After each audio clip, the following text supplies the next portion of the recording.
Saya lanjutkan kepada hal yang disebut dengan hmm, scientific evidence, yaitu bukti saintifik. Di dalam upaya kami di peninjauan kembali, kami membuktikan atau mencoba memberikan bukti ada scientific evidence. Kenapa kami lakukan? Karena yaitu saat itu adalah salah satu alat bukti. Alat bukti kami yang lain tentu saksi ke saksi, saksi ke saksi. Nah, untuk memenuhi ini kemudian kami menemukan scientific evidence, yaitu percakapan antara Widi dan Vina.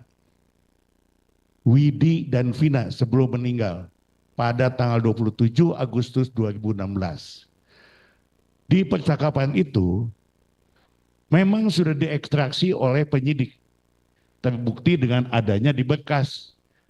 Tetapi sayangnya oleh penyidik tidak dijadikan bukti, hanya terlampir saja di berkas itu. Nah, kami mencoba menggali itu sehingga ini apakah ini bisa disebut sebagai scientific evidence. Nah, kami kemudian mendapati satu bukti HP dari saudara Widi, saksi kami, ya, dan kemudian atas eh, persetujuan majelis yang mulia diperkenankan untuk diekstrak. Hasilnya match, hasilnya hampir sama. Apa yang ada dalam bekas perkara itu, ya kan, waktu-waktunya sama, hanya dalam dalam kalimat-kalimatnya ada yang berbeda sedikit-sedikit. Ada penambahan kalau di handphonenya Widi. Bagaimana pandangan ahli terhadap bukti tersebut? Apakah itu termasuk scientific evidence atau apa gitu? Yang mulia, tentu hasil sekarang yang terdapat dari dokumen elektronik, informasi elektronik adalah perluasan daripada apa yang dimaksud dengan surat. Itu sudah diputuskan dan menjadi pengetahuan kita bersama karena memang urgensi kita dan kebutuhan kita saat ini harus sudah masuk kepada dokumen elektronik.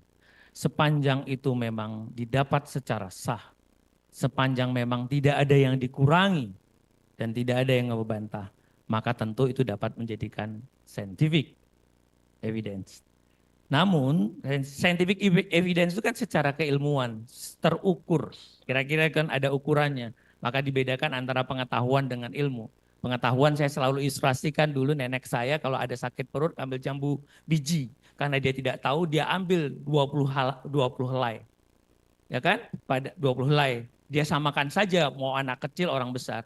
Tapi ada ilmuwan yang menyatakan untuk anak kecil 7 lembar, untuk orang dewasa 12 lembar. Terjadilah ada ilmu, ada ukuran di situ.